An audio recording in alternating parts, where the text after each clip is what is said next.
30 വർഷത്തെ സേവന പാരമ്പര്യമുള്ള ആര്യ കോളേജിൽ 100% ജോലി ഉറപ്പോടെ പാരാമെഡിക്കൽ കോഴ്സുകളിലേക്ക് അഡ്മിഷൻ ആരംഭിച്ചിരിക്കുന്നു. Arya college, new bus stand, Nilambur. Nilambur ഉപതെരഞ്ഞെടുപ്പ് മുഖ്യമന്ത്രി പിണറായി വിജയന്റെ വാട്ടർലൂ ആയിരിക്കുമെന്ന് കോൺഗ്രസ് പ്രവർത്തക സമിതി അംഗം രമേശ് ചെന്നിത്തല. ഇടതുമുന്നണി പരാജയം സമ്മതിച്ചെന്നും അദ്ദേഹം വ്യക്തമാക്കി. നിലമ്പൂരിൽ UDF കേന്ദ്ര തെരഞ്ഞെടുപ്പ് കമ്മിറ്റി ഓഫീസിൽ മാധ്യമപ്രവർത്തകരോട് സംസാരിക്കുകയായിരുന്നു അദ്ദേഹം.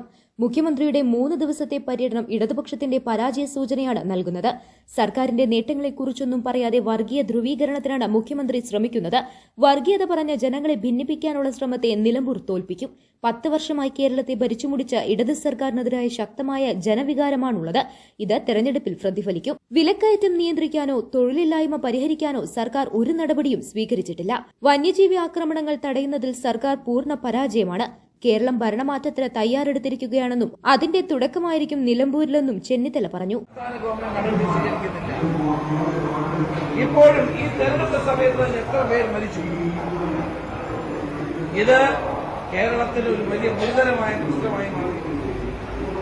സംസ്ഥാന ഗവൺമെന്റ് ഇടപെടേണ്ട സമയങ്ങളിൽ ഇടപെടുന്നില്ല. കർഷകരെ രക്ഷിക്കാനുള്ള നടപടികൾ സ്വീകരിക്കുന്നില്ല. വന്യമൃഗശല്യം ഈ കേരളത്തിൽ വലിയ ശാപമായി മാറി കഴിഞ്ഞിരിക്കുകയാണ്. ഇത് പരിഹരിക്കാൻ ഒരു ഗവൺമെന്റ് ചില ഉത്തരവാദിത്വമുണ്ട്.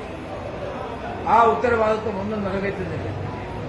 അപ്പൊ ചുരുക്കത്തിൽ കഴിഞ്ഞ 10 വർഷത്തെ ഗവൺമെന്റിന്റെ ഭരണത്തിനെതിരായ ദുർഭരണത്തിനെതിരായ വിധിയെഴുത്താണ് ജനങ്ങൾ നടപ്പാക്കുന്നത്. ജനങ്ങൾ മടുത്തിരിക്കുന്നു.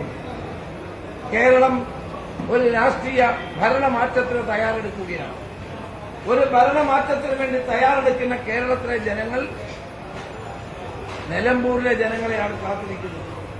പ്രതീക്ഷയോടുകൂടി കേരള ജനത നോക്കിക്കാണുന്നത് നിലമ്പൂരിലെ ജനങ്ങളെയാണ്. 2026 ഒരു ഭരണമാറ്റം, ഒരു പുതിയ ഗവൺമെന്റ് ഉണ്ടാകാൻ വേണ്ടിയിട്ടുള്ള തയ്യാറെടുപ്പിലാണ് കേരള ജനത. അതിന്റെ ഏറ്റവും ആദ്യത്തെ പടിയായി നിലമ്പൂർ തെരഞ്ഞെടുപ്പിനെ നമ്മൾ കാണുന്നു. ജനങ്ങൾ ഒരുമിച്ച് നിന്നുകൊണ്ട്, മതേതര വിശ്വാസികളായി ജനങ്ങൾ ഒരുമിച്ച് നിന്നുകൊണ്ട് ഈ ഭരണ വൈരുദ്ധ്യത്തിനെതിരായി, ഭരണപരാജയങ്ങൾക്കെതിരായി, ഇടതുപക്ഷ മുന്നണി ഗവൺമെന്റിനെതിരായി അവരുടെ വിധിയെഴുത്ത് നടത്തണമെന്നാണ് ഞങ്ങളുടെ അഭ്യർത്ഥന. നാളെ പരസ്യപ്രചരണം അവസാനിക്കുകയാണ്.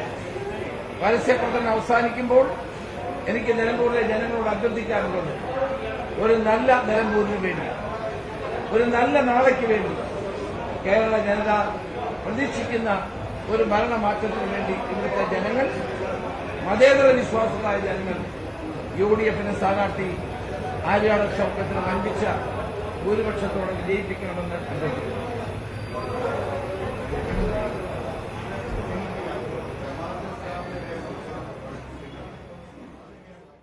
മുൻമന്ത്രി Pandalam Sudhakaran, KPCC general secretary K. Jayant എന്നിവർ ഒപ്പമുണ്ടായിരുന്നു. News bureau, Nilambur. സ്വന്തം ഹൈസ്പീഡ് ഇന്റർനെറ്റ്, നമ്മുടെ സ്വന്തം ഇന്റർനെറ്റ്.